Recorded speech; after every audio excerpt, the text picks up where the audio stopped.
বন্ধুরা, আজ আপনাদের এমন একটি ইনভাইট টিপস দেব, খুব সহজেই আপনার পরিচিত মানুষদের ডিরেক্ট সেলিং বিজনেসে কাজ শুরু করাতে পারবেন। আসুন শোনা যাক। তার আগে বলি, ভিডিওটি বন্ধুদের শেয়ার করে দেবেন বা একটা কমেন্ট বা লাইক করে দিও। হ্যালো কৃষ্ণা, কেমন আছো? আমি আসলে তোমাকে একটা গুরুত্বপূর্ণ বিষয়ে ফোন করেছি। তুমি জান কি, সমাজে আজকাল জিনিসপত্রের দাম দ্রুত গতিতে বাড়ছে, কিন্তু ইনকাম বাড়ছে না, লোকের চাকরিও চলে যাচ্ছে, মানুষের জীবনে অন্ধকার নেমে আসছে। কোনো জিনিস স্থায়ী মনে হচ্ছে না, কেউ চাকরি পাচ্ছে না, আবার কেউ চাকরি হারাচ্ছে। অ্যাডজাস্ট করে করে দেনায় পড়ে যাচ্ছে মানুষ। তুমি জানো তো, আজকাল অনেকেই নিজের ফ্রি সময় আর সামর্থ্য ব্যবহার করে একটা অতিরিক্ত আয়ের রাস্তা তৈরি করছে। আমারও এমন একটা সুযোগ হাতে এসেছে, যা ভবিষ্যতের জন্য দারুণ হতে পারে। তুমি কি এমন কিছু রাস্তা বানিয়েছো, যাতে ভবিষ্যতে পরিবারের অসুবিধা না হয় বা তোমার প্রয়োজনীয় জিনিস পূরণ করতে পারো? না, এরকম কিছু ভাবি না। বুঝতে পারছি তোমার কষ্টটা।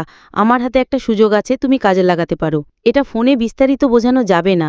তুমি কি আজ বা আগামীকাল আধা ঘন্টা সময় দিতে পারবে? আমি চাই তুমি নিজে শুনে দেখো। কিন্তু বেশি জায়গাও খালি নেই, আজই সুযোগটা কাজে লাগাতে পারো। আমি সঞ্জয় তোমাকে বলছি, বিশ্বাস করো, সময়টা তোমার জন্য মূল্যবান হবে। তুমি কি আসতে পারবে? ফোন ইনভাইটে কখনোই প্রোডাক্ট, কোম্পানি বা ব্যবসার নাম বলে দেওয়া যাবে না, কারণ তাতে কৌতূহল নষ্ট হয়ে যায় আর মানুষ না আসার অজুহাত খুঁজে নেয়। ডিরেক্ট সেলিং ইনভাইট টিপস পেতে হলে চ্যানেল সাবস্ক্রাইব করবেন বা কাজের জন্য যোগাযোগ করুন 9699231763।